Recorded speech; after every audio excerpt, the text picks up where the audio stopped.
Hello guys, during this video we are going to check the dominance and subservience relations present in three literary texts. The first one is about Utopia, which is a text written by Thomas More and describes an imaginary island governed by reason. According to Santos from Brasil Escola e Diana from Toda Matéria, Utopia intended to contract with the conflict-filled reality of European politics, criticizing a series of issues happening in the 16th century, such as political corruption and religious abuses. However, though this book may have seemed progressive back then, nowadays most people would consider it troublesome because of its dominance and subservience episodes related to forced labor. According to the laws of utopian society, slavery happens with prisoners of war captured with weapons in hand, citizens guilty of major crimes, those sentenced to death that come from abroad, and indigenous people. Something interesting to point out is that utopians could even go overseas to acquire slaves for very low prices or even for free. Taking these laws into consideration, it is possible to affirm that slavery is something acceptable in Utopia at a certain level, especially to punish transgressors of more serious crimes. In addition, it is plausible to believe that somehow utopian citizens understand the cruelty of forced labor, since they created ways to escape it. For example, the children of slaves do not become slaves, and also the foreign slaves are able to become free when touching the land of Utopia. Now let's check The Tempest. The Tempest is a play created by William Shakespeare and thought to be one of the last plays that he wrote alone.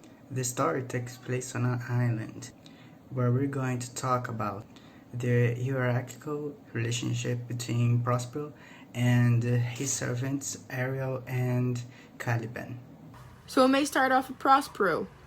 According to Kyle MacNaughton Wright from Prezi, a complex and contradictory character who sees himself as the master of the island and is respected by others out of fear, where we're able to see one of the many acts of dominance established by Prospero throughout the play. Prospero lived with his daughter Miranda and his two servants. First, we got Caliban, a savage monster figure who went from existing in a world where class was not existed to one where he became Prospero's slave, treated as a beast and considered inferior by Prospero and Miranda, which reminds me of how the colonizers thought and treated the natives of a non-colonized land, where in their minds they are freeing those people, or in this text, Caliban. And this is where it took us to the thought of dominance with Caliban. They think they own him because for giving him their language, for example. And Ariel, an airy spirit that acts as Prospero's servant out of sense of duty after being freed from a tree. Prospero makes him believe that his subservience is necessary and fair, which is caused by dominance, since Prospero is a powerful man and uses that as a tool for his own desires. Prospero conducts each of these relationships differently. Caliban is actually aware of their subserviency and conspires with Stefano to kill Prospero in exchange of serving him. However, in trying to escape Prospero's dominance, Caliban quickly creates another one, when he persuades Stefano to murder Prospero by promising that he can marry Miranda and rule the island. Robinson Crusoe was a popular success in Britain, and it went through multiple editions in months after its first publication.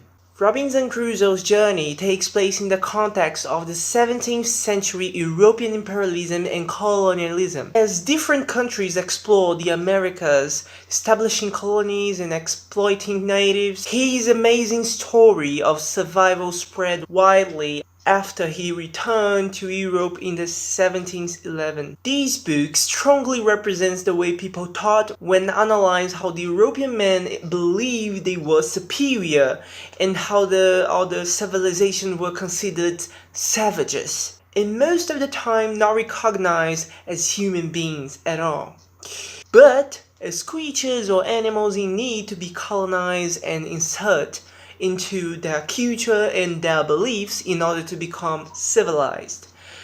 According to Britannica 2020, the idea of status, hierarchy, or social class was a distinguishing key feature. This hierarchy determined everything about society and etched their fate eternally in stone. It's become clear how Robinson felt superior when introducing his language, culture, and religion to its brand new servant, which by his thoughts was a gift brought up by God, since at that age, those who were not European weren't considered worthy of freedom. His servant was a Brazilian native who was saved by himself during a conflict, and after that, kneeled down to him. So, to conclude our video, I had the pleasure to ask Eric to go over the main idea and issue that we explored as much as we could in these 3 incredible stories. Dominance and power relationships between the characters are covered in all 3 books. We can see a pattern where there's someone from outside the island who becomes the master among the locals, or someone wishing to slave other people as punishment, or even someone who decides to serve as an acknowledgement or in exchange for something. Thank you very much for watching, and we'll see you around.